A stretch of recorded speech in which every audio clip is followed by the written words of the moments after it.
నేను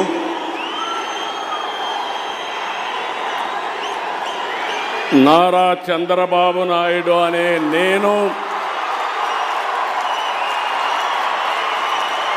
శాసనం ద్వారా నిర్మితమైన భారత రాజ్యాంగం పట్ల నిజమైన విశ్వాసం,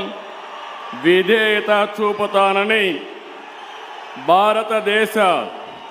సార్వభౌమాధికారాన్ని, సమగ్రతను కాపాడుతానని ఆంధ్రప్రదేశ్ రాష్ట్ర ముఖ్యమంత్రిగా నా కర్తవ్యాలను శ్రద్ధతో, అంతఃకరణ శుద్ధితో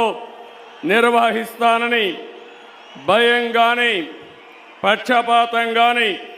రాగద్వేషాలు కానీ లేకుండా రాజ్యాంగాన్ని,